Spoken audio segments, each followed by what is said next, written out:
This guy's body is completely covered in cursed runes and battle scars, and he's treated like garbage by his own team. But why? Born into a powerful family, branded a failure, he exists for one purpose only: to absorb the curses and wounds of the world's hero squad. The silver-haired princess orders him to strip yet another curse from the blonde hero. Crash obeys. His dark power rips the poison straight out of the hero's veins and dumps it into his own shattered body. His job is to take their pain, and he's not even worth a second glance. All of this while a colossal skeletal boss looms over them, ready to wipe humanity off the map. Then something goes wrong. The hero isn't fighting. He looks bored. He announces the world is finished and drops the bomb. His real power is regression. He's cracking open a gate to the past for himself and his three companions and leaving Crash behind to be slaughtered. When Crash begs for help, the hero smiles, cold and cruel, and hands him the truth like a knife to the gut. Crash was never a comrade. He was a disposable item, meant to be used until broken, then swapped out for a fresh version in the next timeline. And it wasn't just the hero. Every single member of that group owed Crash a debt written in blood. Abela, the Tower Witch, begged him to take her curses so she could keep casting. And when Crash, rotting from the inside out, went looking for something just to dull the pain, she attacked him. Mary Diana, the Empire's most powerful knight, made his days at the Academy a living hell. She beat him, mocked his Valheim roots, called him a liar, knowing full well he couldn't fight back. Sigrun, the very princess barking orders at him, turned on him in the final moment and defended the traitor hero without a second thought. Crash even gave up an eye for these people, and got nothing but silence and contempt in return. Pure rage floods through him as the weight of it all crashes down. His sacrifice meant nothing. His pain meant nothing. Refusing to be thrown out like garbage, he forces his broken body forward and fires the Black Hood, not at a curse this time, but at Arthur's regression power itself. The magic lunges forward, a dark hand closing around the hero from behind. Crash expects a lock. There is none. Arthur never treasured that power. To him, reliving the apocalypse over and over was its own curse, and in that moment, Crash understands. Arthur didn't just leave him behind. He handed him the one thing he wanted to be rid of, and used Crash to do it. Even this was one last job, but none of that stops him. Crash tears the time travel magic apart at the exact moment the giant scythe obliterates reality itself. Then, silence. Birds. Warm air. Crash's eyes snap open. No battlefield. No corpses. A soft bed. He bolts to a mirror and stares at his 10-year-old face staring back, wide-eyed, untouched, with no idea what's coming. The regression worked. The power is his now, but this time the disposable item remembers everything, and he will never be anyone's tool again. The world erosion is a phenomenon that corrodes the earth, dragging it into another dimension. After the event, drastic environmental changes occur, and they worsen with each new incursion. Between incursions, humanoid creatures emerge. They are known as the invaders of worlds. The moment they appear, their malevolent presence spreads terror. People run in panic as they watch the invaders devastate the villages. But there are humans who resist the erosion's advance. They fight against these invading monsters. Knights and mages are among those facing them right now. Together, they are called the Blue Generation. The hero whose body can seal curses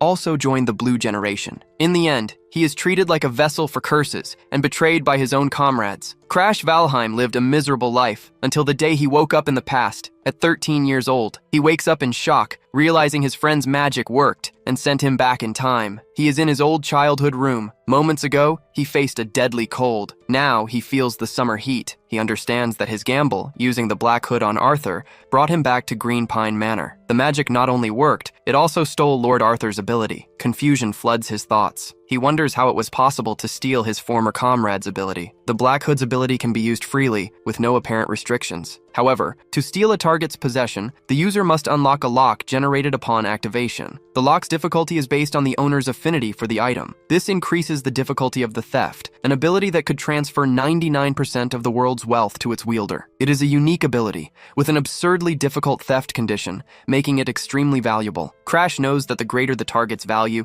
the more complex the conditions for the theft. This makes him question what was going through Lord Arthur's mind, because when he activated the ability, no lock appeared. The absence of the lock can only mean one thing. Arthur wanted to get rid of that ability. The man known as the King of Heroes wanted to abandon his power of regression. Now he remembers. He had noticed something strange about Arthur lately. He remembers the constant look of exhaustion on his face. The world's imminent destruction and the endless problems drove Arthur to madness. To the King of Heroes, his ability was a curse, and that is why he tried to make the others keep their memories. The goal was for them to return together, leaving the hero behind. The theft of the ability, however, means something much deeper. It means that the Arthur that Crash knew lost the ability and was left behind in the doomed world. There, he is crushed by the Blue Death Knight's meteor. The conclusion is clear that Arthur died to be free of the ability he saw as a curse. The hero laughs and hopes that Lord Arthur is happy and resting in peace. He does this even knowing that Arthur always despised him. After all, stealing curses is not something anyone can or wants to do. They never paid attention to the companion who suffered the most, always in the group's shadows. Back then, exhaustion and sadness consumed him, leading him to cry constantly. Now, he understands that Arthur just got what he deserved for being a piece of trash. In the Green Pine Mansion, the hero realizes his body is still very small. Seeing his reflection, he notices he is only 10 years old, with a small but already muscular frame. It is the result of wielding a sword every day to survive in the Valheim family, the strongest clan in the kingdom of Starlam. His presence in the Green Pine Mansion is proof that the trial ceremony has already happened. The Valheim family's trial ceremony is the ritual where each person's ability is revealed by a contracted god. The god's rank depends on the contractor's quality, but he was the exception among the blessed bloodlines of Valheim. With no martial talent and rejected by all the gods, he is expelled from the main house. That is why he is sent to the Green Pine Mansion, the destination for all the failures of the royal bloodline. Now, only he, the greatest failure of the Valheim family, knows something crucial. He knows about the end of the world, an apocalypse that not even the blue generation can stop. He wonders if he is capable of stopping this apocalypse. And, as a consequence, the complete destruction of the world he knows. Crash Valheim, now a child, punches the air with determination. He tells himself not to be sad. He still does not know if he will be able to stop the end of the world. But Crash is motivated and tells himself that he must stop it. If the world ends, he will die with it, and so he has no choice. Immediately, he starts thinking about the first step to prevent the apocalypse. At that moment, Ariad, his butler, appears to serve the young master. The hero is immensely happy to see that old Ariad is alive. As the sole butler of the mansion, he asks if the young master needs anything. Ariad is the butler who cared for the failure known as Crash Valheim. However, the poison his brother gave him will be used on the butler, marking his first betrayal at 14 years old. A girl eliminates multiple enemies with a single swift strike. A powerful aura emanates from her body as she strikes down her opponents. The knights are in shock, as a girl of only 15 has neutralized them all. She is the Sword Saint, Charlotte Valheim, Crash's older sister. Her talent is said to be a phenomenon that appears only once in a millennium. They know she is a genius from another bloodline, and that thanks to her, the Valheim family will never be extinguished. The one who says this is Belican, Crash's half-brother who actually wants to eliminate this entire bloodline. Despite this, they consider Charlotte a huge risk, though they comment that her mother is decent. The conversation then turns to the useless failure of the Valheim family. Belican reveals his plan to eliminate Crash and communicates his intention to old Aliad. He argues that the butler's career was cut short because of Crash, offering a motive for the elimination. Belican proposes that Aliad give Crash a poison, and in return, he will no longer have to worry about his daughter's treatment or money. The butler, however, hesitates, as he raised young Master Crash as if he were his own son. Noticing the hesitation, the half-brother cuts him off with a new argument. He asks if he is really going to choose to save someone else's son, instead of saving his own biological daughter. The weight of the choice makes the old butler Aliad reflect deeply. In the end, he concludes that he cannot save Crash over his own daughter. But in the past, events unfolded differently, and a young Crash trembles in fear. He cries as he sees Aliad on the ground, gravely wounded and spitting blood. The butler apologizes to the young master, confessing that his mission that day was to eliminate him. He confesses to this act, even while considering the young master as precious as a son. In that instant, he makes the decision to die in the little boy's place. Crash is crushed by guilt over his butler's death. Aliad eats the poisoned steak in Crash's place,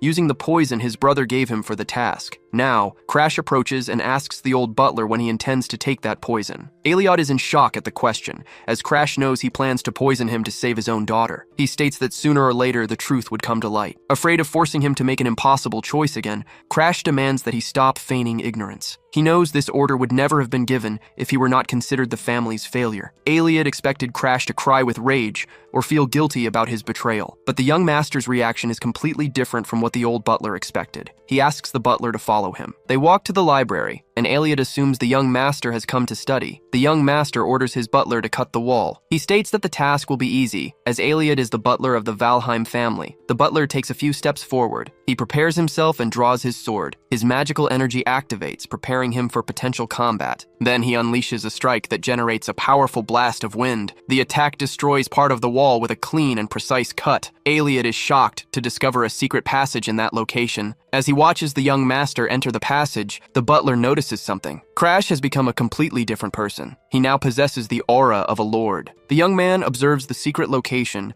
and memories begin to surface. Before, everything in this place was consumed by fire, but in this reality, he has reached the location before the fire. The butler asks the young master if he wants the chains on the door to be cut. Crash replies that he will not be able to, and decides to test the power of the Black Hood ability. The darkness advances toward the padlock on the door and begins to destroy it. In the end, the chains holding the door break completely. In that instant, his butler is shocked by the ability the young master used. Crash removes the padlock, and Aliad asks if he has made a contract with a god. At this time in his life, he has not yet made such a contract. He then replies that the contract was made with an insignificant deity. The butler is confused when the young man asks him to report what happened in the library to his father. Until the day before, young Crash's eyes seemed empty and lifeless. Suddenly, everything changed the moment he made a contract with a god. He imagines that the young master has obtained a powerful ability and remembers that he shares the same bloodline as his sister, the greatest genius of the Valheim family. Even if he is not on Charlotte Valheim's level, the butler believes he can become very strong. For this reason, he decides to understand what has happened to the young master. He tells the young master that he will not report anything about the incident. Crash then understands a side effect of his regression to the past. His actions, different from before, have caused a change in Aliad. The Aliad who betrayed him now exists only in his memories.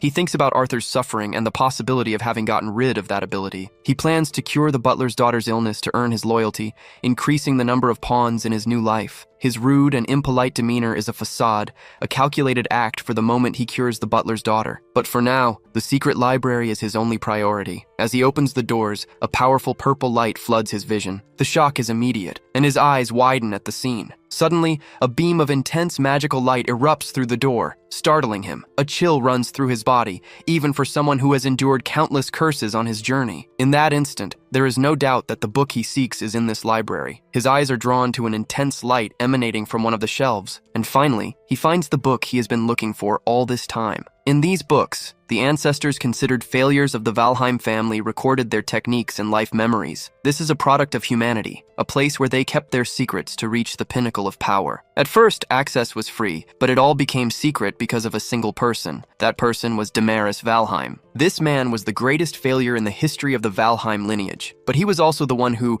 consumed by the world's erosion, became the strongest of all. The image shows his smile after being consumed by the erosion. Now, the secret book of his ancestors' greatest failure is in his hands. The story of Damaris Valheim, the family's greatest failure, unfolds. And yet he was the strongest in the entire history of the Valheims. At the height of his power, the most powerful warriors of the era challenged him. With his dehumanized hands and giant fangs, he created spheres of pure energy. No one was capable of stopping the monstrosity that was Damaris Valheim. All who faced him met their death. Extreme blood immersion venom. That was his ability. He incorporated the world's erosion into his own body, possessing the insane secret weapon to wield such power. Half of the book is burned, and he assumes that Damaris went mad as the erosion advanced. He remembers when he was struck by the curse of erosion, weakening it with the Black Hood and compensating with other curses. If the same principle applies to the devastation caused by the extreme blood immersion venom, and if he steals a curse that controls this advance, then he can acquire the strength of the erosion like Damaris, but without going mad from the consequences. In this way, he can become as strong as Damaris. Confidence grows within him as the plan to control the venom and avoid insanity seems possible. Crash makes a request to his butler, Aliad. He orders that no one is allowed to enter the Green Pine Mansion. The butler obeys and leaves the library. Aliad intends to repay the young master's favor, and that is why he refuses Belican's offer. Belican is enraged by the refusal, especially when Aliad states that his true master is the young Crash Valheim. Belican's fury grows as he thinks about such a failure in the family, and even Charlotte's genius irritates him, all because her bloodline became an obstacle in his path. If it were not for her, both he and Lish would have kept their positions in the direct bloodline. The memory consumes him with rage. He lets out a scream and his butler approaches to ask if he needs anything. Belican orders the butler to go to the Green Pine Mansion, where the young master Crash is. He demands to know why Aliad changed his mind, but the butler replies that he cannot enter the mansion. Aliad blocks entry to everyone, including the head of the family himself. Belican is outraged by the audacity of them preventing the owner from entering his own property. The older brother explodes in fury against the younger one, calling him an arrogant failure. Meanwhile, the hero meditates, releasing a large amount of energy in the process. He realizes he has reached the experienced beginner level. There are several stages of aura, and he is in the first, the user stage, as he has just learned to master it. The second stage is the experience level, where most aura users are. He has barely reached the beginning of the path, while Charlotte, only 2 years older, is already an aura master. But not even his older sister's terrifying power was enough. In the end, she also gave in, as her power did not work against the erosion. Compared to his sister, Charlotte Valheim, he is nothing more than a beginner. The realization makes him question if he can really save the world at this rate. His older consciousness observes him, reminding him that he will only know the answer when he tries. He orders himself to stop lamenting, because before the regression he could not even use aura. Now the situation is different. Even if he still cannot compare to his sister, he can get stronger with the secret art, a legacy left by the failures of his family. That is why Crash regains his confidence. He believes he can become stronger, and that it will be enough. His butler congratulates him for reaching the experienced beginner level. The protagonist responds modestly, saying it was nothing special. He then asks why the butler waited for his meditation to end. Aliad informs him that his fiancée, Bianca Hardenhearts, has arrived at the Green Pine Mansion. The news leaves Crash stunned. Bianca is known by a fearsome nickname, the White Demon. She was the leader who, as a pawn of the World Eaters, tried to destroy everything and earned that nickname by defeating the strongest Celestials. Now, she is just the youngest daughter of the Hardenhearts family. Their marriage is a political arrangement. The Hardenhearts rule the North, and the Valheims use this alliance to connect with a powerful martial family. Thus, the two children are mere instruments for their families. He has business with Bianca, but her visit is unexpected. Bianca is the youngest daughter of the Hardenhearts, the rulers of the North, and was born after her mother was taken by the curse of erosion. She carries the curse of the snow doll, a condition that left her devoid of emotions from birth. The curse struck her unbreakable soul and corrupted her body, preventing her from forming a contract with a god. She is treated as a cursed child, born in exchange for her mother's life. That is why Bianca is treated coldly by the Hardenhearts family. He wonders if Bianca hates him for some reason. As long as he does not steal her curse, there will be no reason for Bianca to hate him. After all, the snow doll is necessary to control the fury of the extreme immersion poison in her blood. He decides to change his clothes to receive her. He orders the butler to let her in so they can talk. 5 months earlier, Crash Valheim and the girl had a fight. He threw her out when he realized she only wanted the Valheim family's power. On that occasion, he demanded the apathetic girl stop pretending to be his wife. She showed no reaction, but the fight struck her deep in her soul. This is why Bianca was reluctant to go to the Green Pine Mansion. Her parents warned her that their survival depended on winning the young Valheim's heart. So even though she wanted no part in the plan, she went against her will. She was told that the fate of the Hardenhearts family was in her hands. She reflects that if she were not being forced into marriage by her family, she would not be stuck with a loser like him. Despite showing no reaction, she feels uneasy and shows anxiety upon arriving at the mansion. The girl is certain that in an ideal reality, she would reject someone like him. Crash arrives to greet her, and the moment promises to be grim. However, he is kind and says he will reprimand the maid for serving hot tea to his fiancée, Bianca. The girl shows no reaction to Crash Valheim's kindness. He comments on the weather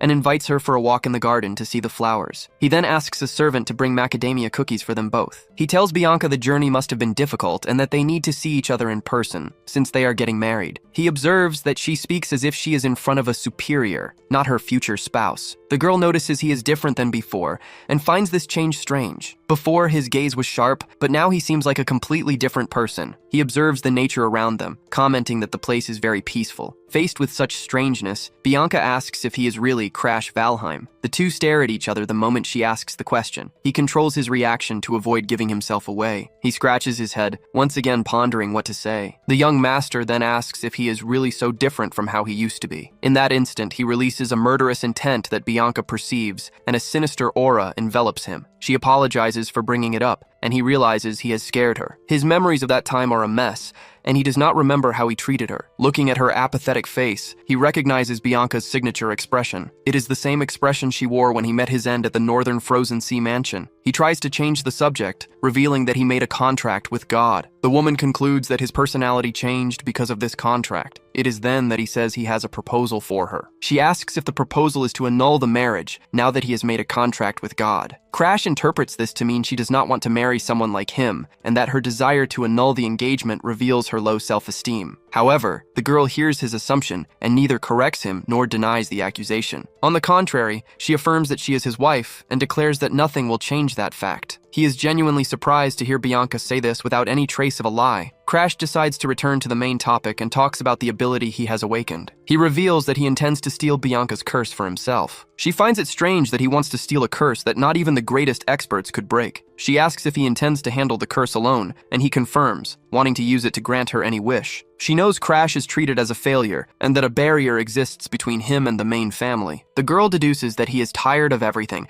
and wants to use her curse to erase his own emotions. She wonders if this is what they call a disease of the heart. After all, a mage once told her that when someone reaches their maximum mental potential, they get a disease of the heart. Succumbing to this disease can lead a person to take their own life, or to become kind, as if they were a different person. It is a dangerous time, where certain behavioral changes are warning signs of an imminent end. The mage warned her that if she ever met someone like that, she should stay by their side. In response, she holds Crash Valheim's hand and affirms that everything will be all right. She adds that he needs to learn to control his emotions without relying on the curse. She promises to visit him regularly, perhaps even live near him, and he is astonished, as he thought she hated him and rejected the marriage. Bianca replies that even if that were true, she would never abandon someone in danger. He understands that Bianca is the type to act without hesitation once she makes a decision, but she is interpreting everything wrong. He fears she will refuse to give up the curse, and for that reason, he decides to activate his ability immediately. He then activates the Black Hood's ability, which manifests and surrounds the girl. His hand passes through her and begins to steal the curse from her body. The condition for the unlock is activated, but something surprises him in the process. After all, the first condition requires him to become friends with Bianca. Crash realizes this will be a problem, as the curse is recognized as part of her body and holds value because she was born with it. To unlock the condition, he needs to become friends with the White Demon, a task more difficult than becoming her husband. If he sends her away, it is only a matter of time until she becomes the White Demon, so keeping her close is the best option. At this moment, following Bianca's suggestion is the best method, and he welcomes the opportunity to see his wife regularly. Then, the girl says she will first confirm with her father if she can live near the hero. She says goodbye, and Crash calculates he will have a month until her return, time he will use to read all the books on secret arts. The next day, inside the Green Pine Mansion, something happens. Bianca is back, to the hero's complete surprise. She announces that she will live with him in the mansion starting today, and that she expects to be well taken care of. The hero is in shock at the news that he will be living with the girl. The hero begins to awaken. He slowly opens his eyes. He then notices that the girl is sleeping by his side. He wonders if Bianca decided to sleep by his side again. He thinks that if a visitor saw them like that, they would misunderstand the situation. She wakes up, wishes him a good morning, and asks what he is doing there. The protagonist asks Bianca the same question. Afterward, he begins his long and habitual meditation routine. As he stops to think,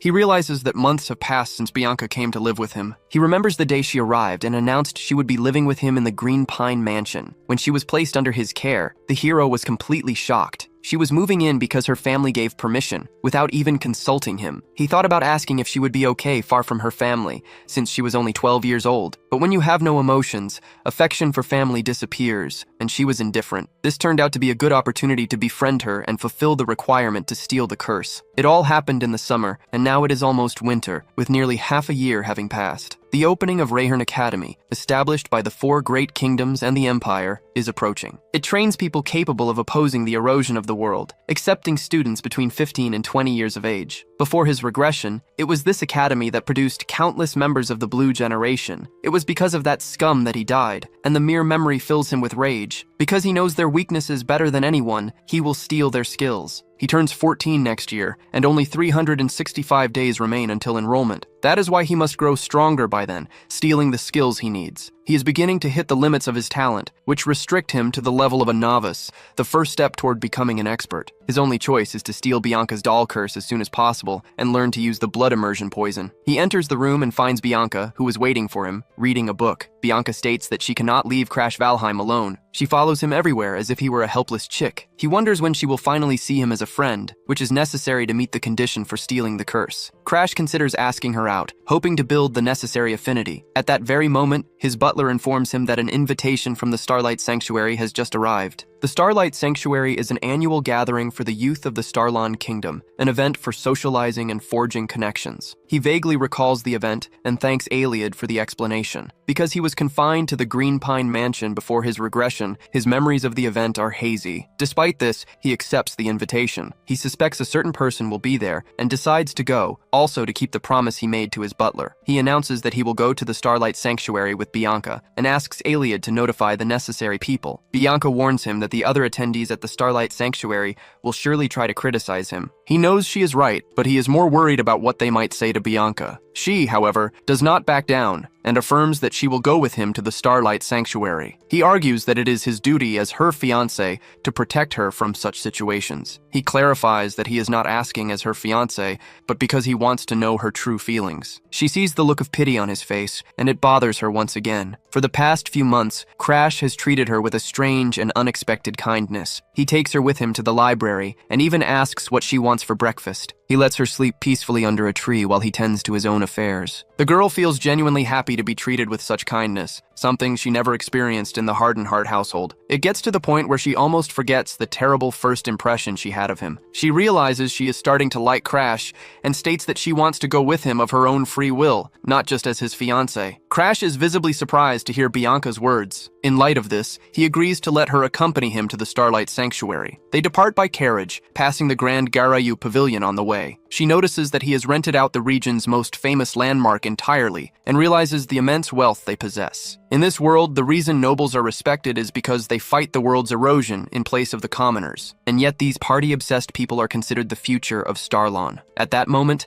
the hero and his fiancée Bianca arrive and enter the hall. He doubts there are many decent people in the Star Sanctuary. As soon as they enter, comments arise about him being the family's useless son and her, the cursed woman of the Northern Conqueror. Being in the middle of these false nobles will not be effective, until someone gets excited by Valheim's arrival, considering him interesting and different from the others. This proves that there are some true nobles in this place. This is Tigreso Barak Hogma. At his side is the elf Amelia. And finally, the third is the wood archer Anix Glazer. Together, the trio will be known as the heroes of Starlon. The reason for their interest in him is specific. The hero is certain it is because of Charlotte, Crash's older sister. She commented that many praised her dress and that no one in the sanctuary is capable of defeating her in combat. Charlotte found the gathering very boring and boasted excessively. Judging by the atmosphere, the hero realizes his sister has already caused trouble and decides to leave the sanctuary as soon as possible. In that instant, Bianca pulls on his suit to get his attention. She tells him not to mind what people are saying, but he replies that he is actually thinking of his sister. He claims he does not care about the insults and notices that she, also a target of their scorn, worries more about him than herself. Suddenly, they overhear people talking about the couple, referring to them without using their names. When the young master and his fiancée Bianca approach, everyone falls silent. They announce the arrival of Lord Darling Danfilion to the Star Sanctuary for the gathering. The center of attention from the Alchemy Castle Darling appears. He is the strangest among the eccentric nobles. The protagonist's body is covered in curse marks. A person tries to touch his body, asking why he is like this. The same person comments that this type of curse erosion can be resolved in a certain way. She claims she can cure him and asks if he is interested in being her test subject. Seeing he has no energy to respond, she assumes he accepts the proposal. She states that the healing session will begin immediately. The woman then does something that makes Crash's eyes go wide. She approaches slowly, intending to kiss him on the mouth. The hero stops him. The figure before him is the Lord of the Alchemy Castle, Darling Danfilion. It is the first time he meets the man who will later be known as the King of Alchemy. In the present, he charms everyone at the ball. The hero cannot believe this attention-addicted stalker is in a place with so many people. The hero then approaches Bianca, seeking help to deal with the situation. She continues eating and responds apathetically, saying she will stay exactly where she is. The hero approaches Darling to start a conversation, but the alchemist does not recognize him. However, when the young man introduces himself as Crash Valheim, the name sparks a faint memory in Darling. Then the memory clicks into place. He is Charlotte's younger brother, and the resemblance between them is remarkable. Realizing the connection, the nobleman is fascinated by the fact that he is Charlotte's brother. Darling asks if he has some business with him,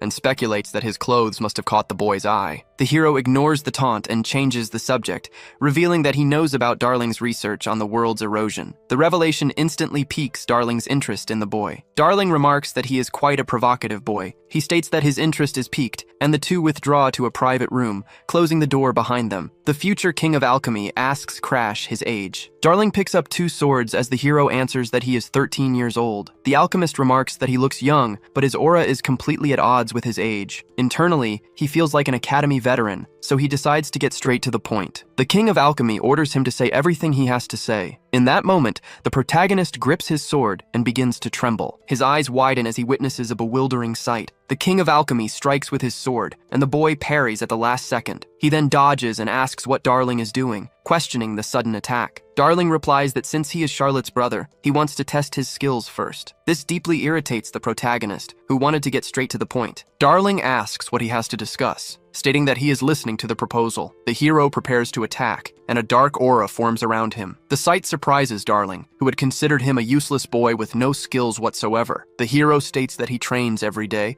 and warns Darling not to use his techniques against a student. He mentions curse enhancement and says he could help the King of Alchemy with that matter. Darling asks what he knows about alchemy to justify proposing a partnership. Hearing the question, the protagonist stares at the future King of Alchemy in silence. He then leaps into the air and spins his body. He places his sword against Darling's neck, ending the fight. He then states that the subject is the research to neutralize the world's erosion curse. He adds that the dispersers have not yet managed to break it using other curses. But to become a first-class alchemist, Darling needs to validate this research. Knowing this, the hero wants to help Darling become a great alchemist. He promises to help him by using his ability to steal curses. The offer leaves the eccentric nobleman in shock once again, as he realizes the boy has an aura and is not useless and unskilled. Darling realizes that if the boy's words are true, this will be the perfect opportunity to test the supply and demand of curse neutralization. He asks if he can become his boyfriend in return, but what Crash wanted was a remedy to reduce the curses. Mixing remedies is Darling's specialty, and he confirms he will do what was asked. The Blue Generation had extraordinary abilities, but still failed to prevent the world's destruction. That is why a useless person like him needs to use every means possible, including remedies. Darling had heard he lost his motivation from being compared to Charlotte, but now he realizes that was a lie. While she is an overwhelming genius, he is a twisted individual. The eccentric and utterly distinct nature of the siblings excites Darling. In response, he asks the young man a direct question. He asks if the boy intends to attend Rahern Academy. With a confident look,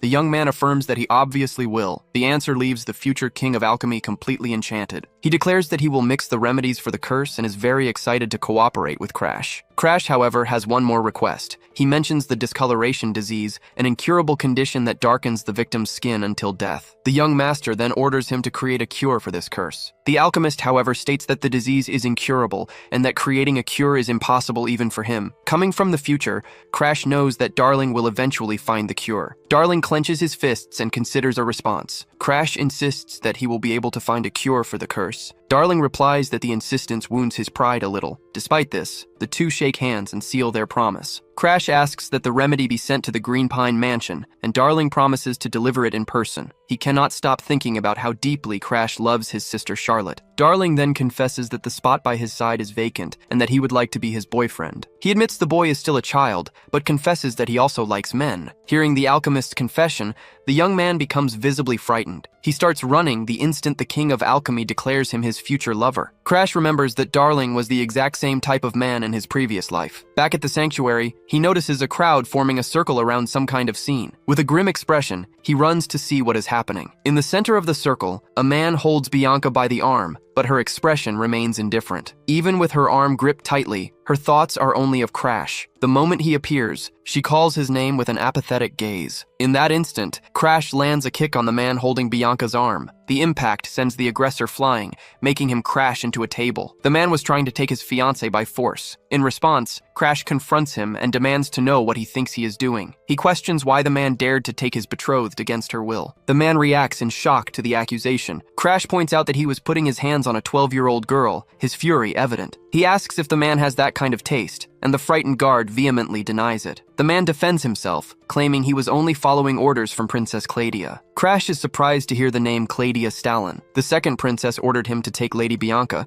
and since she resisted, he had to use force. Bianca watches everything in silence, and Crash decides to believe the man's story. After all, she is the youngest daughter of the Hardenhearts, the rulers of the North, and the curse has tarnished the family's reputation among the nobles. Crash wonders why the princess would go to the trouble of summoning Bianca personally. He is certain that something is wrong. He searches for the real reason behind the princess's order. Then another connection forms in his mind. Someone close to the princess. The memory of that malicious boy's face surfaces. It was Annex, the man who obsessively stalked his sister. Even after his defeat at the Star Sanctuary, Annex's hatred and sick admiration for Charlotte persist. Annex knows he can never defeat Charlotte, so now his sights are set on him. Crash now understands the stalker's plan. With the truth in mind, Crash turns back to the guard. His attitude changes completely, and he allows the man to carry out his task. However, he sets one condition. He wants to see Lord Annex, not the second princess. He states that the guard serves the princess without knowing who is really pulling the strings, and so, he and Bianca head to the meeting with the princess and Lord Annex. The two of them walk down the hall towards their destination. On the way, Crash reflects on why Bianca refused the order. He is able to unravel the plot because he has lived through all this before, but Bianca, at only 12 years old, should not be able to sense the danger. He then asks his fiancée why she disobeyed the princess's summons. She replies that she was only obeying his order to wait in that spot. Crash Valheim smiles, realizing the girl's total innocence. He pats her head and tells her she did a good job. Suddenly, Annex starts to laugh. He is surprised to see the protagonist arrive. Crash says he came to see him, and Annex is pleased with the answer. The order was to allow young Master Crash inside the moment he arrived. The protagonist realizes the order was meant for Tegreso, Barak Hogma. He wonders who considered him such a skilled, dual-wielding swordsman,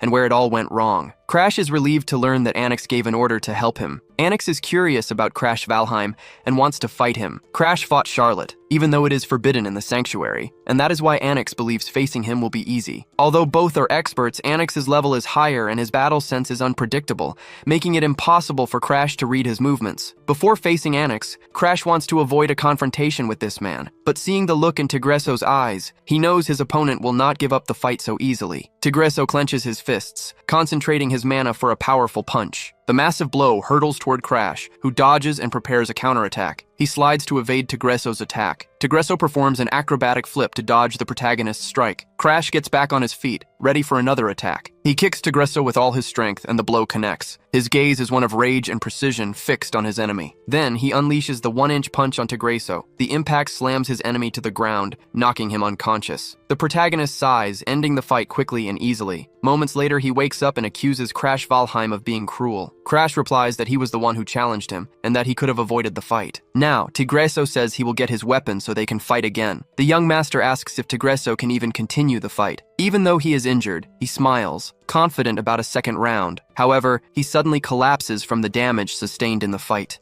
He passes out completely, unable to continue to a second round. He explains to Bianca that he used a secret family technique in the fight. The 1-inch punch came from a failure of the Valheim family. It is a secret technique that unleashes maximum destructive power at close range and causes internal damage. Before his return, it was the only technique he managed to salvage from the burning mansion. Thanks to it, he survived countless life-or-death situations. He used his best technique, and he knows Tegreso will not be getting up for a long time. He says they can now enter the hall since their opponent will no longer be in the way. They open the door, ready to face their targets. They find a man and a woman leaning on the balcony of the sanctuary. Someone approaches and calls for Baal. The man finds it hilarious that they managed to defeat Barak Hogma. Crash knows that Annex used the second princess to lure him to this location. He realizes Annex is not here for her, but came directly for him. Annex concludes the rumors are false, since Crash figured it all out on his own. Crash challenges him to a duel and declares there will be a consequence if he loses. He states that the rumors will change after this fight because he intends to steal his ability. If the rumors call him a failure, then defeating him today will change that story. Annex Glazer watches Crash as he speaks. They were together from the academy to the Blue Generation. In his past life, they were old friends. They went through many trials together,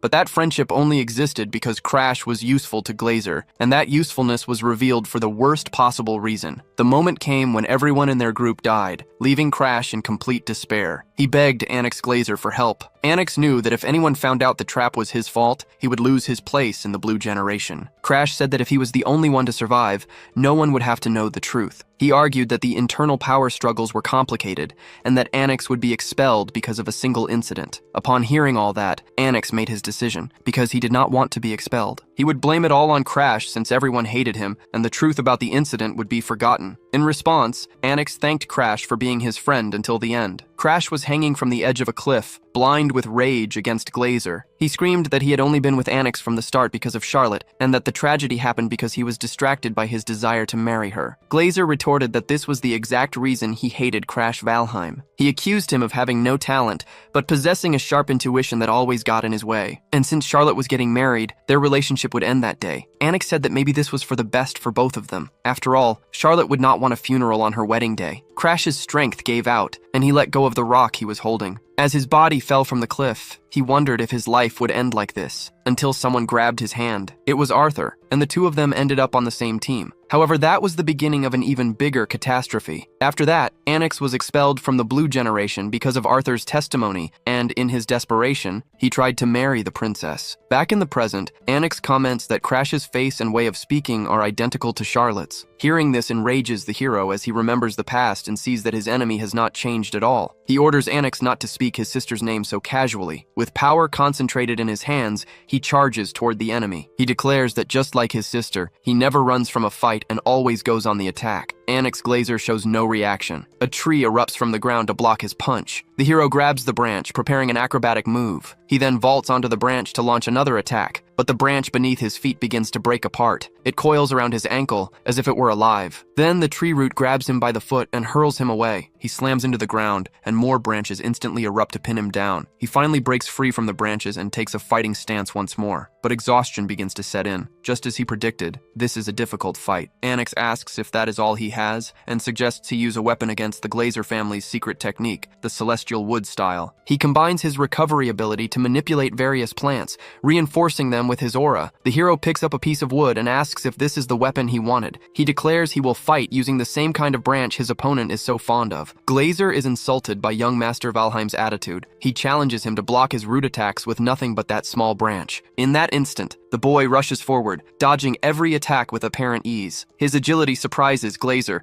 who watches him evade every strike. It would make sense if he were a genius like Charlotte, but he is just the family failure. Glazer wonders if he has awakened the mind's eye. To Crash, he is no different from any other enemy, and that is his greatest advantage. Because in his past life, he saw these same skills until he was sick of them. He knows that Anix is easily distracted whenever he thinks about Charlotte. Taking advantage of a moment of silence, the hero realizes his opponent is thinking about Charlotte again. In response, Anix uses his magic to summon an enormous tree trunk for his next attack. The hero shields his face from the cloud of dust rushing toward him. Anix uses the fifth form of the Celestial Wood style to create a monster, the Wooden Giant. He warns that the fight is about to get harder and tells his opponent to be careful. The princess watches and says that Anix should not have done that. After all, if young Master Crash takes a direct hit, there will be a serious problem. As she fears the irreversible consequences, the Wooden Giant readies a punch aimed at the boy. The hero, however, shows no fear. He already seems to have a plan to deal with the threat. Among the books in the mansion's library, there is a tiny secret manual. Its author, an ancestor of the family, was a man with no talent who wielded his sword until the age of 80, repeating the same training infinitely. The manual, written in his final years, is short and describes swinging practices and a technique that requires total unity between the swordsman and the sword. However, having faced similar situations many times because of his curse, he understands the ancestor's secret technique. He and the sword become one, and he swings it in a single motion. In that strike, he accesses a specific dimension and delivers a clean cut that eliminates the Wooden Giant. He defeats the monster using only a branch, not a sword. The princess is in complete shock at the scene. Anix Glazer also cannot believe what he sees. Our hero emerges from the smoke, drawing his opponent's attention. He throws the branch on the ground and warns him not to be so arrogant next time.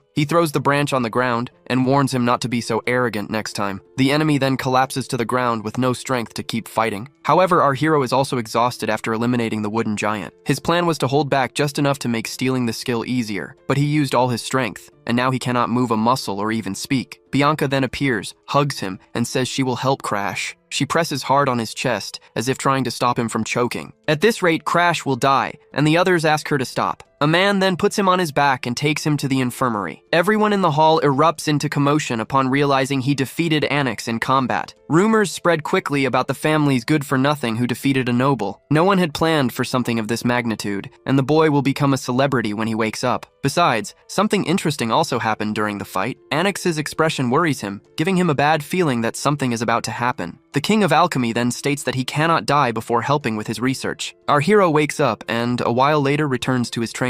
A week passes since his return from the Star Sanctuary. He recovers from the damage of the sword, aware that his condition would be worse than Anix's if he had used it any longer. If he had not passed out, he could have finished the preparations to steal his opponent's ability. And Crash has two ways in mind to do this. The first method is to unlock the Black Hood's padlock, and the second is to induce the opponent. The method he intends to use is the second one. This method is considered easy, as long as one can overwhelmingly defeat the opponent. Since the Wooden Giant fell with a single attack, the doubt Anix feels spreads like waves. leaves. Losing to the worthless man he despised makes him doubt his own abilities. Even if it takes time, his recovery ability will eventually belong to Crash. This is because he intends to train every day for the next year, until the academy, to overcome his genes. In that instant, his butler appears to address the young master. He informs him that Belican, his older brother, has just arrived at the Green Pine Mansion. Unable to ignore his presence any longer, he allows his brother to enter the mansion. Bianca offers him a glass of water after his intense training. She also comments on the smell of his sweat. He knows that impurities are expelled when expanding his aura, and he did not even notice the foul smell. She asks if he should not take a bath before meeting his brother. Faced with his refusal, she asks him to stay away because of the odor. He asks if she is giving orders to her own fiancé. He realizes how much Bianca has grown after the recent events. Then, she starts running away from him, which surprises him. He sees her as a younger sister and cannot resist teasing her. His acquaintances from before the regression would be watching him coldly now. He immediately thinks of Lord Arthur's reaction, which would be completely apathetic. He believes Arthur would call him soft and say that at this rate, he would not be able to stop the world's destruction. Thinking of Arthur makes his mind wander for a moment. He hates to admit that, except for the final moment, Arthur was always a hero on the front lines who never let his guard down. The teasing is interrupted when his older brother finally appears. Belican Valheim notices the two are having fun and accuses his brother of flirting with his fiancée. The protagonist replies that everyone needs some time to have fun. He reflects that the boy, who was once so scared he would not even make eye contact, now stares at him directly. He confirms that the rumors about defeating Onyx have spread and asks the reason for his visit to the Green Pine Mansion. He replies that he heard the academy will accept students based on exam results instead of status. In response, the protagonist states that his brother should start preparing. Insulted, Belican realizes the boy is deliberately provoking him. Even the strongest empire in the world fears the Valheim family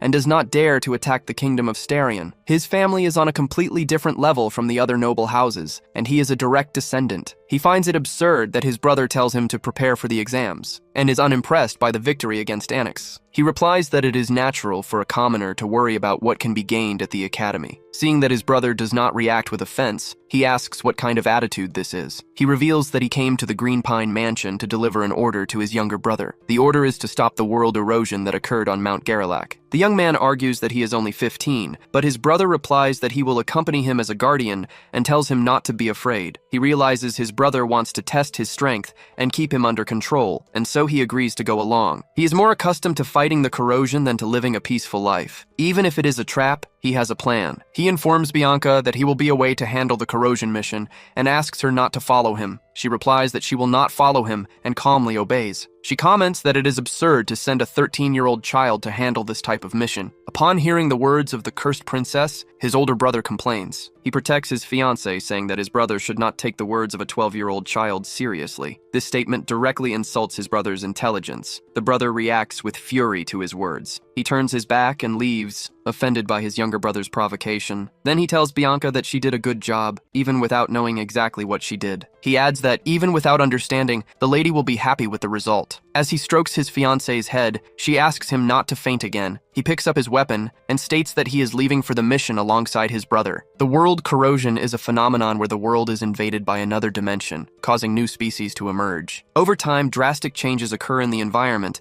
and the corrosion expands. This results in entire areas transforming into otherworldly landscapes, like Mount Garelac, which rotted. The area is classified as a 3-star corrosion, and the purification team reports that the work will begin after the boss is defeated. The 3-star level is a challenge that would trouble even an experienced order of knights. Despite appearances, Belican is a high-level expert, capable of defeating the boss of the corrupted zone with ease. At this moment, however, he makes a request to his brother Crash. He says that he brought him here so that he, a low-level specialist, can gain some experience. Crash pretends to believe him, but he knows his brother has a hidden motive. The reason he followed him, even while aware of the pressure being applied, is to test a temporary solution for his own power surges. In that instant, they strike down a bizarre insect from the corrupted dimension. The knights comment that at this rate, the combat will never end. Crash points to a headless, corroded creature covered in teeth and warns that they must protect their bodies with aura because its bite causes swelling. The knights ask if Crash has ever fought in a corrupted world before. One of them observes that it is already strange for a 13-year-old boy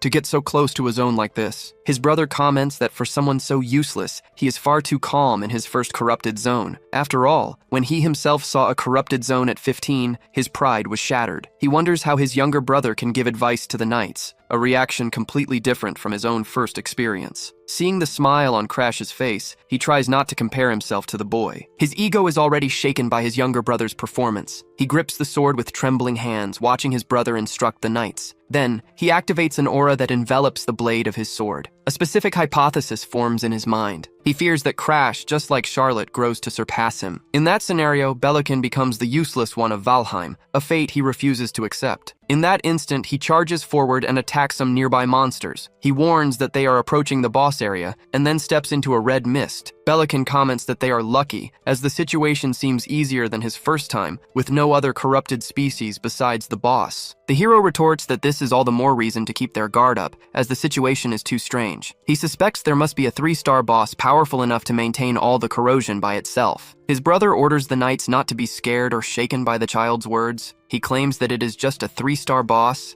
and that they will finish this to return as quickly as possible. The hero tries to focus on the task until a vision leaves him completely paralyzed. Thanks to the extreme immersion poison in his blood, he can see the energy of the corrupted world more clearly than before the regression. He holds the mask, aware that he needs to swallow this reality. The tension mounts as the decisive moment approaches. Amidst the smoke, his body contorts and a violent nausea hits him. He vomits a large amount of vital fluid, the process leaving him severely injured. Someone asks if Lord Crash is alright, but his brother interferes, saying he just stumbled from overexerting himself. The protagonist assures them he is fine, admitting he did not expect to vomit. But the corrupted energy acts like a poison, so this reaction is expected. He has no other choice. He masters the extreme immersion poison in the blood, as instructed in the secret manual, and now tries to fuse his aura with the energy. His aura circulates like a great river, absorbing the corrupted energy and creating a new color, a hue that cannot be overwritten. This is the side effect of the surge, a consequence that leaves him terrified. He knows that under normal conditions, he would not have endured such an ordeal. He begins to channel his aura to use a secret technique from the Seishukan, a place he believed had been erased from history. One day, a blind ancestor discovered a secret archive, but due to his blindness, he could not read what was written. He had no choice but to seal the place, leaving behind a single manual to ensure no one like him would ever emerge again. The name of this technique is Sixth Sense. The hero makes his aura circulate intensely as he activates the blind ancestor's technique. It is an extrasensory perception, capable of detecting all sensations through the aura. For now, he cannot discern details, but it is enough to know where he is. He perceives that the world around him is now free from the surge's influence. He sees the surge retreat, and understands that with the sixth sense he is able to overcome it. The protagonist wipes the rest of the vital fluid from his mouth,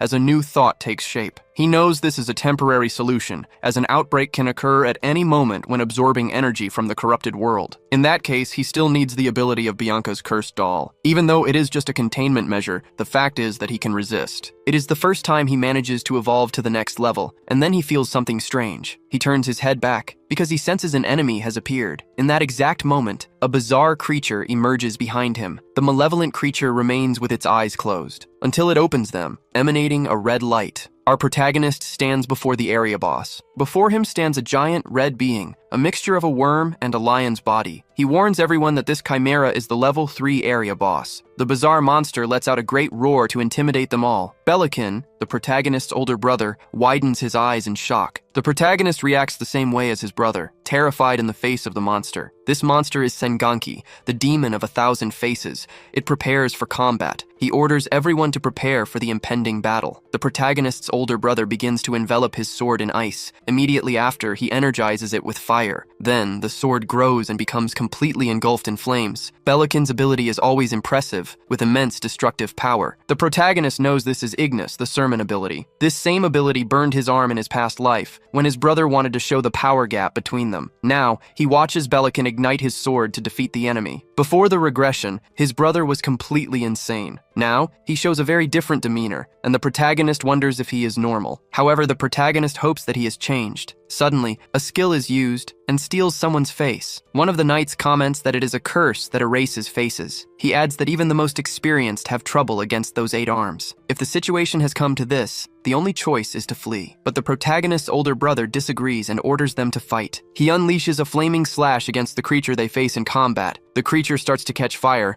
and its many faces express the monster's agony. Then, the creature falls to the ground after receiving the powerful flaming strike. Belikin shouts at them not to give up, because he is creating an opening. The knights at his side are surprised by his leadership. As expected, even the boss is powerless against him. The protagonist wonders if someone has died, since he cannot find him anywhere. He realizes his brother's gaze is fixed on the thousand-faced demon, not on him. His older brother is completely focused on the area boss. At this critical moment, a vital fluid pours from the monster's eyes like tears. Its many faces shed the vital fluid, crying in agony. The protagonist is certain that something is wrong with the monster. He knows that at this rate, the situation will become dangerous for the group. Immediately after, his older brother leaps onto the creature, preparing another attack. Belican feels the immense pressure emanating from the creature. He knows they must eliminate the demon now, before some anomaly occurs. He orders all the knights to attack at once, and he himself charges into the fight. The creature absorbs his aura attack, which has no effect at all. He orders his knights to launch the next attack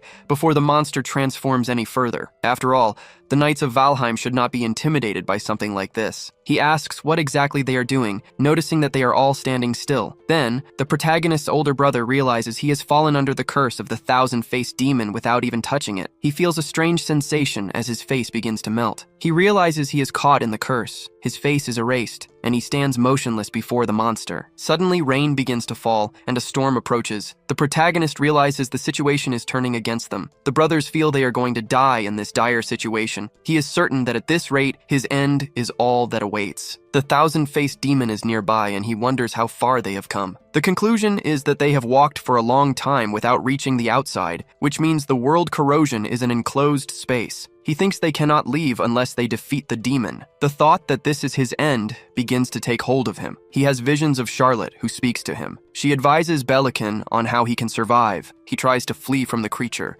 which pursues him with full force. He is terrified by the creature's size and its obvious level of danger. He draws his sword and imbues it with a flaming aura to face the demon. He smashes his sword against the creature's immense hand, starting a clash of brute force. At that moment, the rain grows heavier. It falls without end, soaking the entire area. He falls to the ground, overcome with despair. The damage from the battle hinders his recovery, but his brother drags him by the legs to pull them out of the danger zone. In the distance, they watch the knights still fighting the thousand-faced demon. Belican wants to go back and help, but right now they are in no condition to fight. He reflects on the battle and the immense strength of the enemy they face. After the difficult fight against the monster, his brother retrieves his sword. Belican grinds his teeth, hopeless in the face of the corrosion that surrounds them. Seeing the monsters all around, he feels they will not make it out alive. He is certain that at this rate, the end is all that awaits them. With the thousand-faced demon nearby, he asks how far they still are from the exit. His brother replies they have walked for a long time without finding a way out, suggesting the world corrosion is an enclosed space. He concludes they cannot escape unless they defeat the demon. But in that instant, Crash Valheim reveals he has a way to win this fight. His brother says he has a secret technique that Charlotte taught him. This same secret technique is how he was able to fight Annex of the Star Sanctuary. Apparently, Charlotte had special feelings for the brothers, perhaps from the very beginning. Belican asks his younger brother if he can really defeat the demon with this technique. Instead of just avoiding the enemy and wandering lost through the corrupted area, they decide to take the risk. He understands his brother's doubt, but still extends a hand to help him. He then asks his brother if he trusts their sister's ability. Belican replies that Charlotte is a genius, and so he trusts her ability. But if they fail, it will be the end for both brothers. Crash smiles and declares that there is no way he will fail. They stand in a terrible place, ravaged by the world corrosion. The two brothers await the demon's approach. He asks his brother if the Ignis ability is ready. His brother confirms and says they will begin the plan. Crash rises and steadies his stance. A powerful aura emanates from him, completely enveloping his body. He closes his eyes and concentrates to activate the ability. Belican is stunned as he witnesses his younger brother's mature aura. Crash Valheim's sword expands,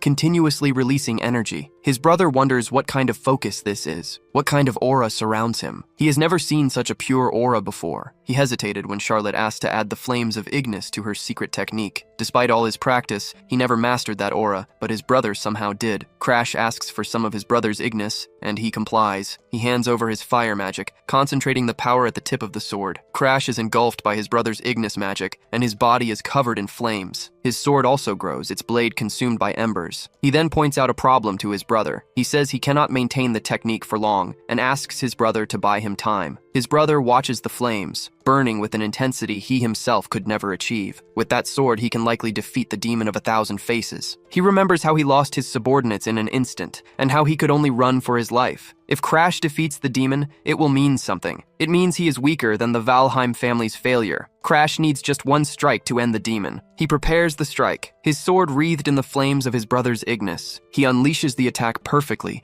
right before Belikin's very eyes. It is a single strike, meant to defeat the monster cleanly. As Belikin watches the scene, he is left in shock. The creature is engulfed in flames, and with a single strike, the boy finishes it. With the creature's death, the raging storm ceases, and the sky begins to shine again. Seeing the sun, Crash calls out to his older brother. He says the terrible situation is finally over. Belikin is shocked to see how easily he accomplished it all. He begins to laugh and draws his sword. He screams at his brother, intending to eliminate him. He strikes with his sword, but Crash defends, using Ignis magic on his own blade. Belikin is shocked to see it. He wonders why he cannot use Ignis, and Crash thanks Belikin. He thanks his brother for never changing, for being so predictable. The conditions to unlock Belikin were clear. First, he had to willingly give a part of his Ignis to an opponent. Second, he had to acknowledge that this person controlled Ignis better than he did. And finally, his pride had to collapse. As this happens, Crash attacks his brother, severely wounding Belikin. The flames finally incinerate the monster completely. He tears a piece from the monster with his sword. He remembers how, in the beginning, he only wished to get along with his brothers, but no matter how hard he tried, that wish never came true and he was never loved by his brother. The cause of it all was the hostility of Belokin Valheim. He still holds a spark of hope that, this time, Belokin will recognize him as his brother. With no other choice, he forces the piece of the monster into his brother's mouth. Seeing him writhe in pain,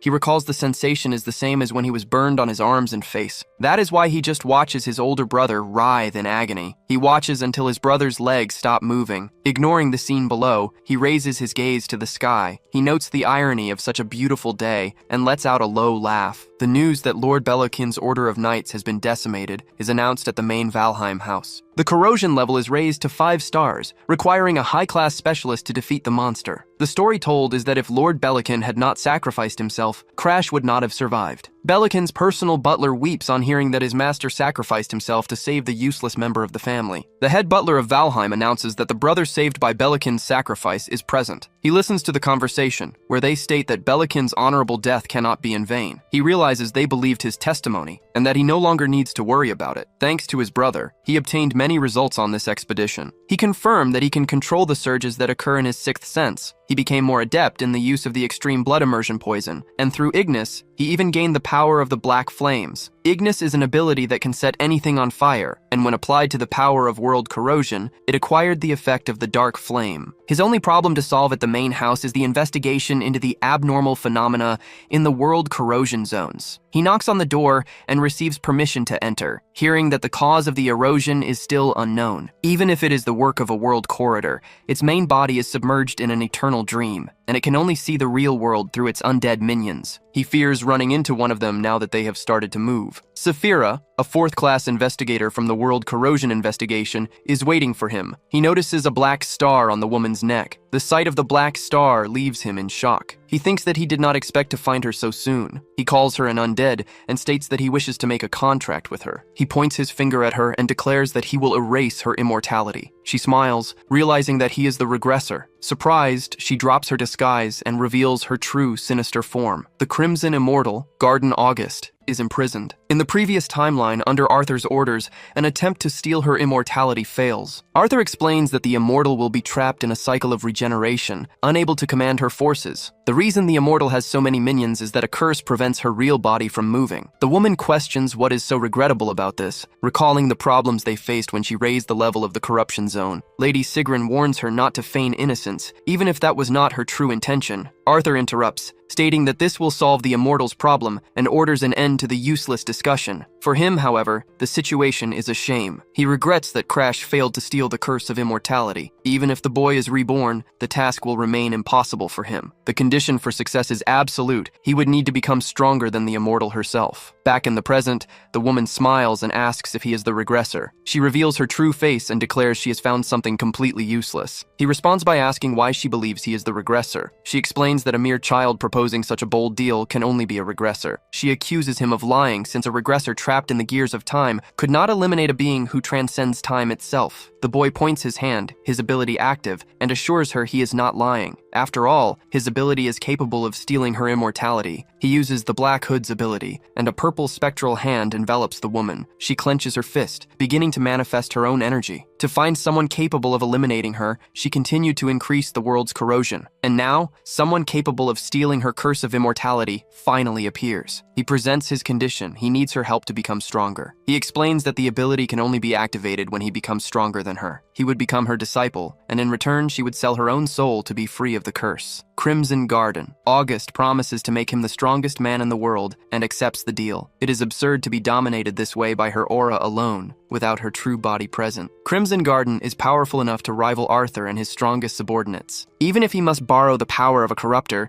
he needs to stop the corrosion that annihilates the world. In this life, the regression ability has returned to Arthur, making it impossible for him to regress again by his own will. If the world is destroyed again in this life, his own existence will disappear. That is why, from now on, he and the Crimson Immortal will work together. When he calls her Crim, the woman reacts with surprise. She says his name, Crash, out loud. She places her hand on his head and orders him to call her master. With that settled, he finally sets off for his home. He explains that he came to this place many years ago, but he does not live here anymore. Valkyrie, the Lady of Valheim of the Direct Order of Knights, appears, and he can barely recall his own parents' faces. His mother explains that she did not reveal herself at the Pine Mansion, but became interested after hearing rumors about his changes. She introduces herself as his mother. She informs him that the Lord of the House wanted to see him immediately upon returning from the Forbidden Domain. His father traveled to a demigod's realm and, through the stars, sensed something related to his son. For that reason, Arya instructs him to remain at the main house until his father returns. He refuses to waste time at the main house because his fiancée Bianca is waiting for him. He says he will return when his father arrives and calls for him, a response that surprises his mother. Through the window, she watches him leave. She reflects that maybe his father can see him in person, and so he takes a carriage and arrives in a village. The journey continues along a simple dirt road. He feels free,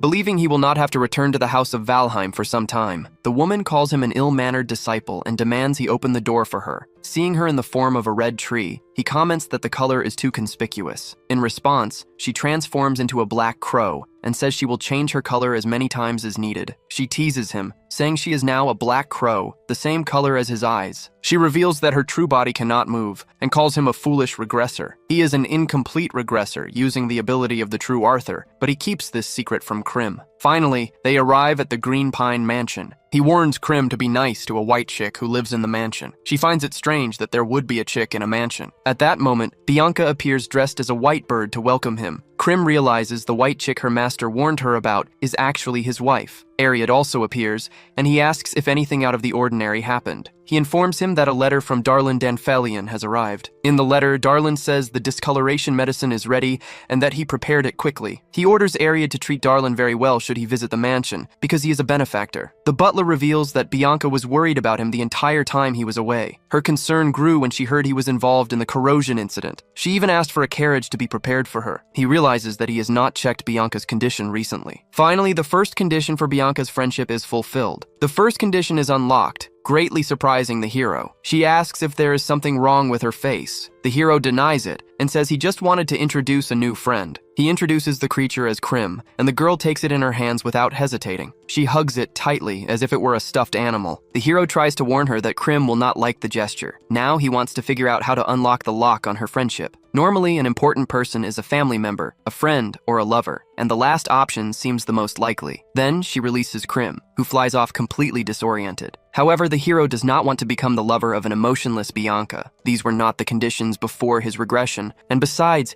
he is an adult on the inside. The pale girl seems to like Crim and refuses to let him go, so he decides to have a serious talk with Crash. He wants to test his own strength and heads to the training area. Crash considers his level pathetic for a regressor. He states that the young man has mediocre talent. Even using his past experiences and secret techniques, he barely manages a decent result. But all this effort can be surpassed by a true genius in less than 5 years. However, Crash has a proposal. This only applies to talent, which means nothing in the face of Crim, because the hero has a unique skill, the ability to steal talent from others. He never would have escaped rock bottom, but now this body will lift him up to conquer everything from the heights. And finally, Crash has one last thing to add. Assuming a human form, he declares that in the end, he can even steal his immortality. The hero watches and feels motivated by the immortal's words. He replies that it goes without saying, and that he will obviously steal his immortality in the end. A few days pass, and Darling arrives at the Green Pine Mansion to meet the hero. She calls him dear and asks if she kept him waiting long. The protagonist asks if she brought what he asked for. Then, Darling reveals the darkening potion, intended for the butler's daughter. The protagonist comments that Darling has always been an alchemy genius, and he thanks her. However, something seems to be bothering the alchemist. Suddenly, she hugs the hero, which leaves Crash visibly irritated. He pushes him away, but Darling insists he needs to tell him something. The alchemist reveals that Anix has changed. Anix had stopped training after losing to Charlotte, but returned to his routine after the incident at the Star Sanctuary. The hero realizes his rival was inspired after losing to him at the sanctuary. He tells Darling that if he is done talking, he can leave, as he now has plans beyond Valheim. The crow intervenes, saying he was already planning to use the alchemist to strengthen the boy's mediocre body anyway. He orders Darling to prepare a few items, like a potion that enhances physical attributes and aura. These elixirs are extremely expensive, and their secret crafting techniques are closely guarded. They are items for a select few far beyond his reach, but the crow knows the formula and just needs to pass it on to Darling. The crow then asks if there is anything else he should expect before the tournament. After hearing about Anix, the hero asks Darling to craft a specific elixir for him. Darling asks if he has money for the materials, and the boy claims he will find a way using knowledge from his past life. The crow asks him to repeat the ingredients so Darling can write them down. The hero then begins to list the materials for the King of Alchemy. Darling is visibly confused by some of the components on the list. He begins to write down everything the boy says so he will not forget anything. The alchemist asks where he got that information, and the hero replies that it is a secret family formula. Darling says the only problem will be getting all the materials. He explains that it is impossible to get Sun Snow's core or the Golden Dragon herb. Sun Snow's core is only found in the steep, corrupted mountains to the north, in Hardened Heart territory. The Golden Dragon herb is a phantom item that grows near golden dragon nests in the remote regions of the Empire. They could buy it on the black market, but if the Empire found out, the consequences would be disastrous. The hero decides that if there is no other way, he will have to find a black market merchant. Darling then suggests the Epiphania Empire's martial arts tournament for youths under 15, where the prize is the Golden Dragon herb. The hero remembers he is from Valheim, and that the Empire uses the tournament to gain political leverage against the Academy, which would complicate everything. Despite this, he claims to have a plan, and says he will use his genius to execute it. The hero sees Darling with a potion in his hand, and asks if he should drink it. As soon as he drinks the liquid, his hair begins to grow uncontrollably, and he lets out a scream. He realizes he has turned into a woman, a disguise to prevent his identity from being exposed during the tournament. Darling hugs him and says that all he needs to do now is enter the competition as a girl. The crow watches the entire scene, incredulous at what he is seeing. In response, the protagonist activates his curse-stealing ability to frighten Darling. Terrified, the alchemist immediately apologizes. A few days pass, and the hero now trains intensely with the crow. He concentrates his energy, while the crow concentrates his. Red energy envelops his entire body, and then he beats his wings. With this motion, he fires blasts of magic toward the protagonist. He senses the waves approaching, but keeps his eyes closed. Finally, he opens his eyes and prepares to defend against the magical waves. He uses his sword to protect himself, cutting through the advancing energy. With a series of swift movements, the hero manages to cut and deflect the blows. However, one of the attacks hits him and knocks him to the ground. Krim orders the training to end. The Pure Blade technique taught this time is a style that reads the attacks of high-level enemies to instantly comprehend their movements. Combined with his natural intuition and sixth sense, the technique leads him to the realm of clairvoyance. If he uses elixirs to strengthen his body, his movements will match his thoughts and he will grow stronger. The crow announces it is almost time to leave. The protagonist gets dressed and asks if they should leave now. While carrying a potion, the crow asks if he remembered to bring what was requested. A few days prior, he learned that this medicine would make him undetectable, since no magic can perceive him. The hero regrets not using this sooner, instead of being turned into a woman by a prank. He was told the transformation would last for an entire day. This left him stuck in that form for a day, and even knowing Darling was trustworthy, the situation left him exhausted. Aliad, the butler, is already waiting for the hero when he arrives at the meeting point. He explains that he made an offer to Fluker, a merchant from the lawless zone who will help him enter legally. She is a merchant of corrupted species and will cross the border with him. Thanks to the butler, he can leave the mansion without any worries. The butler assures him that he can leave everything in his hands, as everything will work out. He states that he will let absolutely no one enter, not even the head of the Valheim family. After Darling hands over the medicine for the discoloration disease, the young master says goodbye. The butler thanks him for curing his daughter,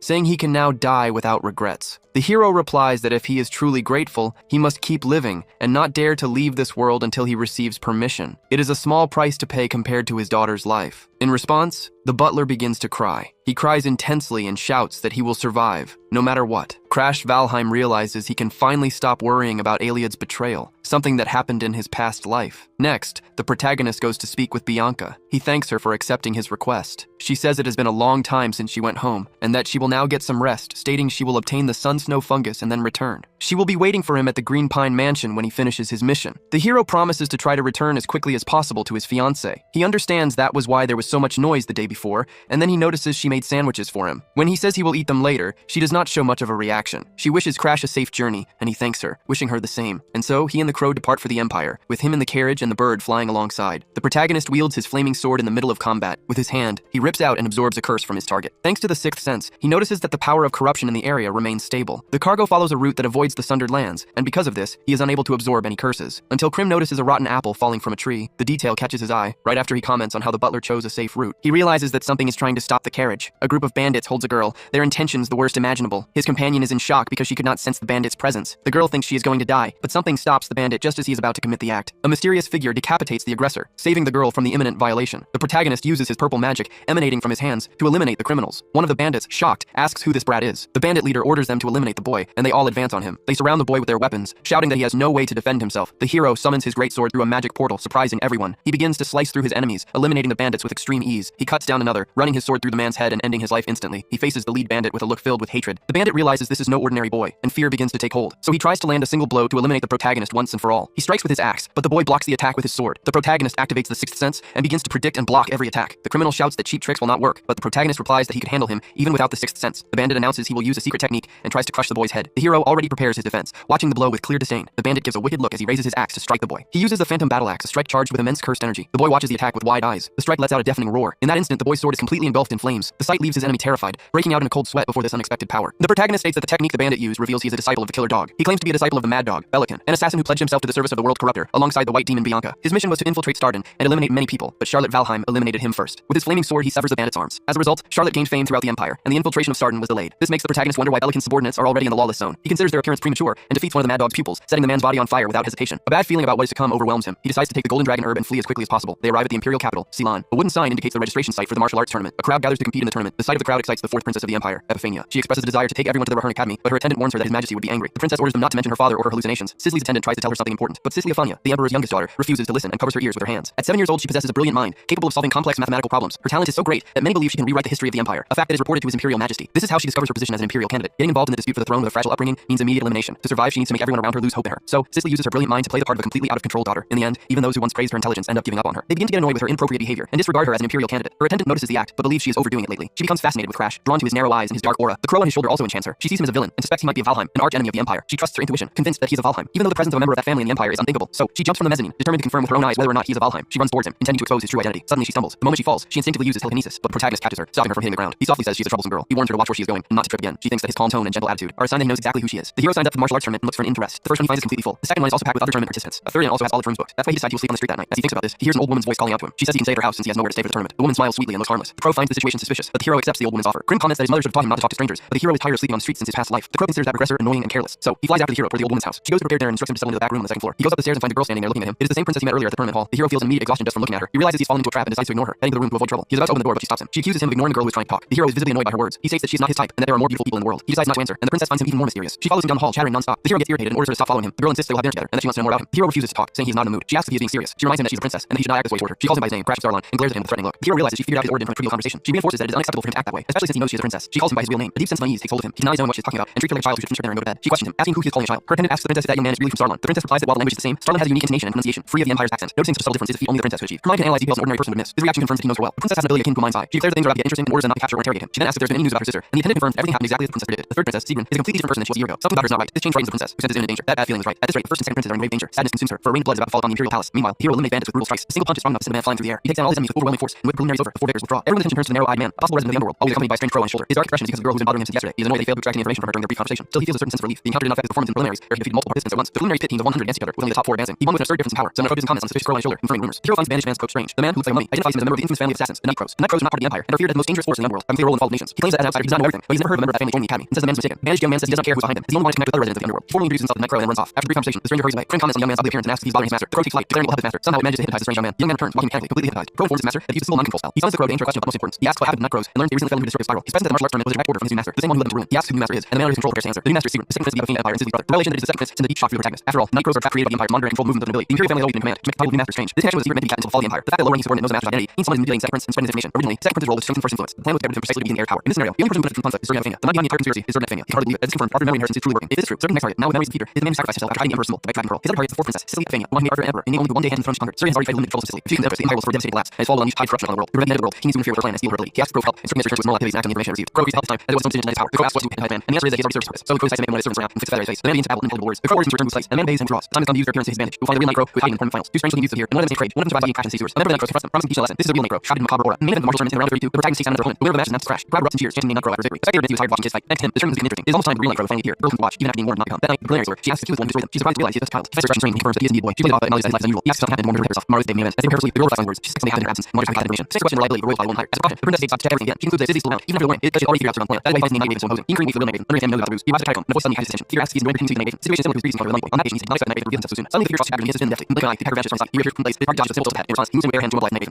maiden. With a swift move, he grabs both of them in his wrists, declaring that this will not be a problem. Night maiden, however, lets out screaming and his face twists into a grotesque expression. Unexpectedly, later up his shoulder, two large blades burst from the night maiden's shoulders and begins to laugh maniacally. Immediately after, he lands a powerful kick on the opponent. Sparking half the he manages to shed blades. He then lands that same blow to the night maiden's face. He and the crowd declare he extending that thin mark healed by crushing him out of him. Night maiden's true identity is revealed. It's Elassie. Elassie reveals the certain holder her captive, the man sent her thunder. He proposes a deal. To help Elassie get her back. In exchange, Elassie must reveal every detail to his hand. Her behind the night maiden mask is necromancer. Elassie nobody. As a conqueror, necromancer had her first stolen and held captive by the empire for 1,000 years. Monday, Arthur Bachman, saying she'd be useful. Illusion despises corruptors. They only heard the world's sole necromancer. Unaware of her true identity is not corrupt. Information. Even if the mission fails. Necromancer who corpses, foes, and family of assassins. All clues point to Elassie. Necro's identity was known as part of the limit hostility academy. She disappeared. Probably after Arthur. Seeing for Arthur's impressive attitude, how brute force approaches on horse. She is easily. He hits him very deep in line. He orders her face. She remains with confidence to fight her heart. Her life first and face the person. There is no part of the heart in her session. And that he activates his ability. Lack of ability pierces through a lot to protect her. With so many conditions, the direct approach with false. He tells Elassie to trust her person. Claiming to for her. Right here, right now. Tears streaming down her face as he fights big locks. She declares that her trust required more than words. And man, she shows her effort. She insists she's serious. Strongly more confidence. He then asks if she's tired of her current life. If you get her back, she's better basically around her room. Then corpses will work. But if it fails, she'll go away with family or tirelessly the rest of life. Prospects more work and tears. It's power of the necromancer. He feels activating aura. She screams that she'll never work for 1,000 years dead. Help. He says she'll offer her heart in exchange for her truth desire. She realizes she has no way to trust him. She did not work anymore. Doesn't mean to take her heart. He finds. But Elassie is finally free and succeeds in her ability. She makes him save her. After all, her only wish is to live in peace, without ruin for the rest of life. He smiles and declares that Elassie is free. She demands her heart back. But orders her to fulfill her part of the deal first. He takes away her things work. She protests. Insists she's not working anymore. Even considers Elassie in certain plans. She reveals the first master. Sarah, his desire for the nation. Orders are used to your force to make Sissy famous. As though the master needs to hand them Mary Diana. Mary Diana also teaches weeks to the empire. She then admitted. Wait for us to vote. Mary Diana calls Sarah Hero master. And now so I fear for body. Elassie receives worship here. The recommend for she also manipulates her force made for princess Sicily and Fana. Years pass. She returns to past. She returns to the at least Bushine in the bathroom. She seems to start. There returns to before the destruction. On the Saturday after the rush. After he only afternoon. Unset with peace. She must for joy on the order comes. Probably the rush goes to the place. The war never tears. Diamonds feel she later after that. She's made him for a year. Tears are worn whereabouts. These are beholder her debate that way. Her form and powerful here. As well, puts in heart and ensures the assassination. The giant last course tears around. Lassie, who falls notices something and shot. Elassie reads where their high boys have been she waits the course. And she dies to face him. This is right. Force more on her local but she has the beautiful between which she wrote peace. This moment brought sword. He read his powerhouse blue damage. That he's not realty pattern. Everyone noticed make her causes for the first time. They include his one strong. Here is the enemy to fear and how they reach funnels. Their mission guarantee. Add by gas crash and slash claim the action on good armor. Crash is but never one received for fight. Don't said it comes hope. Not able to him. Your crash is written on peace. Doesn't work again. Race tends to defend you attack crash. Crash movement to the same attack a low sword. Here realization complete. It's crashing chances fire for Jones. All the attack lock. Your first someone just goes. He takes some moves back. Crash and never see one more all around. It better to and make nice there. Even if he doesn't have any. Eventually powerful battle and crash sword is advising his stronger. Away even so crash. Still is behind. Then press him with punch. He wants from the most instinct. Crash wins the fight. All attacking low ass even. Pressure raise half life and get onto in the world. Even the first move. Crash balls fights the after speed first. His first time he hurts his tanks. He life feels he and even feel around. Trade no breast. Meanwhile this first efforts on he leads out even necro with rebels to run his. Left by Jesus arm favor. Then right hold heart. Then Canadian. Adam. But she has something wrong. Approaches move even. Just one rhyme with the first. But he understands the matter. They black next. Everyone is press the word for the I the defense and the of the murder fortress. He's eating to the rest. They and rather than more than fortress. Him sound not right. It's not sitting there with her. As last you do. Even to the basket thing. Sarah is the number made. Say the rest. For all I'm shouting silence. Nearly dead. You got a shock. You have this thing and so life. Some I'm not sure what you made. This is for this word there. They trust by high resistance. Further action remaining. You're going to follow sides about the I feel concerned. You have to kind of roll for her hair. Very power making sure levels. Will crash focus right inside then she's by person rally. Cross she's quite movely. Her hater. She's the person then 8 years. I'm she's that. Mary Pierce for Mary Pierce having here. If I'm not power tally. She wants to mercy life. This is the third of the time not sure that much. Mary Pierce trying to last. If I not if they all yet. There's and Mars or chance on next. I'm like to rise. Mars all notice. Before the last limit there after the course of challenge is the killer actions that happen. It's always fine back and force moving. Things like winter. She's like you can bear and side winter here now. Until last black card man. Not dream answer. You can be part force to make for instance. The dark man. You need to have the way to hard on. Until the force. You have seconds and fast block heart. And every man is really from the family start. I'm not trying to make for the when last she only chance on that. She's the one trying to use as the species. Isolation. Here's the ready to check full force to make power some sword. And the flash. There are many is fast. Every single point to power. Flash look at me. She's all that flash. She meant to have no sense on that. Because it is and the action is here. Direct bring on to and her example she's by even so she's not miserable. It's really after another. Then after away. It's not even like even hours off metal that me after the message about together using everything from more people. Either one and the but she moves. Sarah asks me about the source and crash is going to be that's why she'll come in that she's going to take her and make follow me. But she's over to the she's from force about she's different got the power from the attack. Let's one extreme wins let the things over and actually better and I'm just running from going to the end something has to resist to that. Let's bring on her the sense is not very much. It doesn't have to one sense. It's not the music for me. Black questions. That really have sure the plans on first. Two sounds on numbers. And how the very large extent. This is not over. Read by the and do the file in something. Just ready your arm. There's no you see the some cheese on all. You want to reverse. Never change that. They get first. Then start rest. Chin time so you never know. That's what you done. Everything I find man. They just yourself one more. You on much. You don't but you interest. When I not turn to back some small you have no color. Since you let's some char doesn't yes but this is healthy and turns a lot. Especially level of this matter. Different like personal things. Tools that are here here. This is example turn head device. Working on these on. Every one orders is not. Not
User